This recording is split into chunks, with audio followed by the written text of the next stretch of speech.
Hi friends, welcome back to our channel. నా పేరు నాగి శ్రీరంగపురం. ఈరోజు ప్రిడిక్షన్ వచ్చేసి IPL match number 64 DC versus ఎల్హెచ్డి.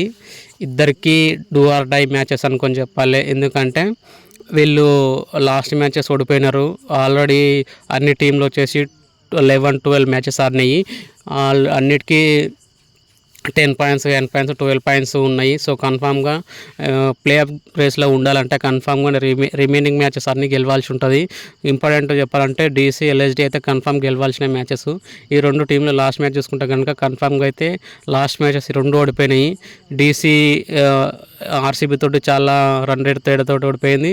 ఎల్హెచ్డి కూడా ఎస్ఆర్ఎస్ తోటి ఇంకా దారుణంగా ఫెయిల్ అయిపోయింది. సో నెక్స్ట్ వీళ్ళిద్దరికి టఫ్ అనుకొని చెప్పాలి. రన్ రేట్ తక్కువ మైనస్లోనే ఉంది, ప్లస్ మ్యాచ్లు కూడా తక్కువనే ఉన్నాయి, పాయింట్స్ కూడా తక్కువనే ఉన్నాయి. సో వీళ్ళు కూడా మిగిలిన 2 మ్యాచెస్ గెలిచిర్రు అనుకో ప్లే ఆఫ్ ఛాన్సెస్ అయితే రన్ రేట్ తోటి ఉంటుంది. సో కన్ఫామ్ వెళ్తాయంట అని చెప్పి నాకు నమ్మకం లేదు.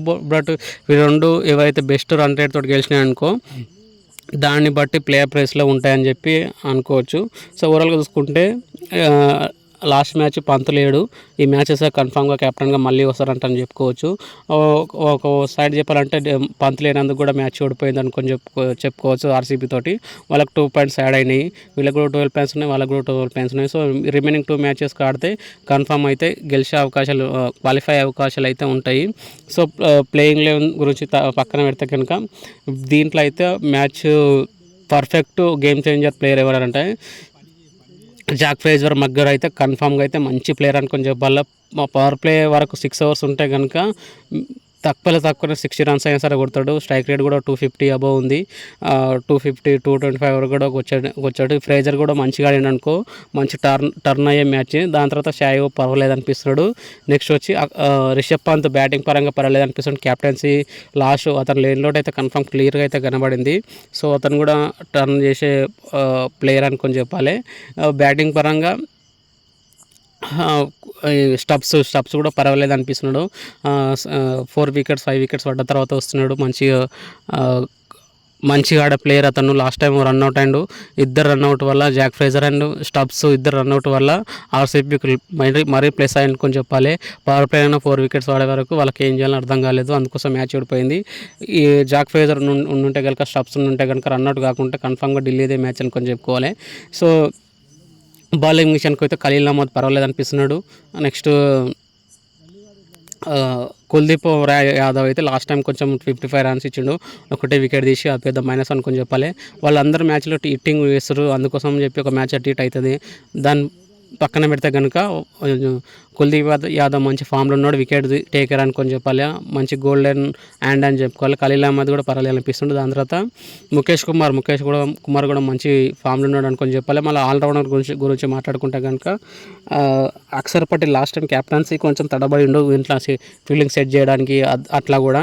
సో ఈ మ్యాచ్ పంత్ మళ్ళీ రిటర్న్ వస్తుంది కాబట్టి అంత ప్రెజర్ నుంచి ఉండడు.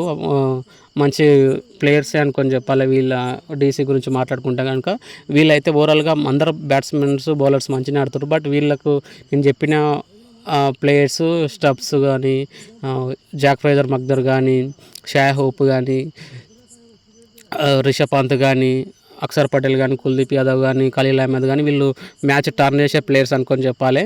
సో ఇప్పుడు వీళ్ళైతే చాలా క్రూషియల్ అనుకొని చెప్పుకోవాలి. ఎవరు మ్యాచ్ గెలిచి క్రాస్ అనేది చాలా ఇంపార్టెంట్. చాలా టాస్ అయితే ఎవరు గెలుస్తారో కన్ఫామ్గా ఫీల్డింగ్ ఎంచుకునే అవకాశాలు ఉంటాయి. సో ఇప్పటి నుంచి టాస్ కూడా చాలా important. Every match important, every over important. ఐపీఎల్లో మొత్తం చేంజ్ కావడానికి ఒక 2 overs, bad overs or good overs ఏదైనా సరే మ్యాచ్ని టర్న్ చేసే పాయింట్ ఉంటాయి. ఆ 2 ఓవర్స్ అనేది కీలకమని చెప్పాలి. అదే కుల్దీప్ యాదవ్ తోటి వస్తుంది ఢిల్లీకి, అదొక ప్లేస్ అనుకొని చెప్పాలి.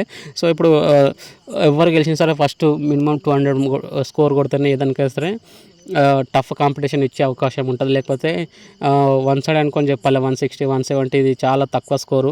లాస్ట్ టైం చూసిన కూడా ఎల్హెచ్డి 164 ఓన్లీ 9 ఓవర్స్లోనే కొట్టేసిర్రు. అంత ఉందన్నమాట. మినిమం 200+ స్కోర్ కొడితేనే దేనికైనా సరే కొంచెం చేంజింగ్ చేయడానికి గట్టి కావాలనుకో మినిమం 200 స్కోర్ టార్గెట్ వేయాలి ఎవరు ఫస్ట్ బ్యాటింగ్ పెట్టినా సరే. అది ఎల్ఎస్డి గురించి చూసుకుంటే కనుక వాళ్ళు కూడా అందరూ మంచి హిట్టర్స్ అని చెప్పాలి. నాకు తెలిసి ఈ మ్యాచ్లో కేఎల్ రాహుల్ ఆడాలంట అని ఇప్పటి నుంచి ఈ మ్యాచే కాదు నెక్స్ట్ ఆడబోయే మ్యాచెస్ కూడా కన్ఫామ్గా ఎల్ఎస్డికి కేఎల్ రాహుల్ ఆడాలంట అని చెప్పి అప్డేట్స్ అయితే వస్తున్నాయి. బట్ అది నిజం ఎంతనో అబద్ధం ఎంతనో ఏందో తెలియదు. కేఎల్ రాహుల్ ఉంటే క్యాప్టెన్సీలో ఉంటాడు, లేకపోతే క్యాప్టెన్సీ ఆడేసారి క్యాప్టెన్సీ ఇయర్ అని చెప్పి అంటున్నారు. నాకైతే ఒక 99% వరకు అతను ఆడనంట లక్నో ఆడనంట అని చెప్పి అనిపిస్తుంది. నెక్స్ట్ సీజన్లో చూడబోతున్నాం అని చెప్పి నాకు అనిపిస్తుంది. సో ఓవరాల్గా చూసుకుంటే వీళ్ళు కూడా ఒకవేళ కేఎల్ రాహుల్ లేకుంటే కనుక మిగతా ప్లేయర్ గురించి మాట్లాడుకుంటే అంతా క్యాప్టెన్ లేని చెయ్యి ఎంతకైనా సరే ఉండలేదు. వాళ్ళు ఆల్రెడీ ఎలిమినేటర్ అయినట్టుకొని తప్పిస్తున్నారో ఏందో తెలియదు. బట్ ఆడిననుకో బెటర్ అనుకొని చెప్పాలి. ఆడలేరు అనుకో ఢిల్లీ కష్టాల నుంచి ఇంకా ఇప్పటికైతే కన్ఫర్మ్ ఎలిమినేటర్ కావడానికి అయితే ఛాన్సెస్ లేవు. ఒకవేళ అతను కూడా క్యాప్టెన్సీ తీసేస్తే ఈ సీజన్ మాకు వద్దంటారు అనుకుంటే కనుక కన్ఫర్మ్గా అతను క్యాప్టెన్సీ తీసేసి ఎవరు డమ్మీ ప్లేయర్స్ తోటి లేకపోతే నెక్స్ట్ ఫ్యూచర్ టీమ్ తోటి ఆడించే మేనేజ్మెంట్ ఆడించాలంటే అని చూస్తుంది అని చెప్పి అనిపిస్తుంది. సో క్యాప్టెన్ లీడ్ అంటే చాలా ఇబ్బంది అవుతుంది వాళ్ళకు కూడా ఆడడానికి. బ్యాట్స్మెన్ చూసుకుంటే కనుక క్వింటన్ డికాక్ అటు ఇటు అంత ఫామ్లలో కనబడతలేడు. దాని తర్వాత ఫస్ట్ డౌన్లో వచ్చేసి మార్కస్ స్టోయినిస్ ఒక్కడు బెటర్ ఆడుతున్నాను చెప్పాలి. ఆల్రౌండర్గా అతను మంచి సేవలు అందిస్తున్నాను అనుకొని చెప్పాలి. నిక్లస్ పూరన్ ఈ సీజన్ అంత టచ్లో లేడు, అది కూడా బ్యాడ్ అనుకొని చెప్పాలి. ఇంకా మీరు బ్యాట్స్మెన్స్ అంతంత మాత్రం బౌలింగ్ విషయానికి వస్తే అందరూ మయాంక్ యాదవ్ మంచిగా చేస్తుండే యార్కర్స్ తోటి అతను రోల్ అవుట్ అయిపోయాడు. సో చాలా కష్టాలు ఉన్నారు అనుకొని చెప్పాలి. ఏదైనా వీళ్ళ గురించి చెప్పడానికి అంత పర్ఫెక్ట్ అయితే ఏం లేదు. సో ఫైనల్గా అయితే వీళ్ళిద్దరు మ్యాచ్లో చూసుకుంటే కనుక కన్ఫామ్గా ఢిల్లీకి పై చేయి అనిపిస్తుంది. ఒకవేళ భారీ రన్ రేట్ తోటి గెలిస్తే కనుక ఢిల్లీ మంచి ఇన్నింగ్ వచ్చే అవకాశం ఉంటుంది. మంచి రన్ రేట్ వచ్చిందనుకో ప్లే ఆఫ్కి వెళ్ళే ఛాన్సెస్ కూడా ఉంటాయి. బట్ అంత లేదు, ఒక 50% వచ్చే ఛాన్స్ ఉన్నాయి. ఇప్పుడైతే 40% 30% వరకు ఉన్నది.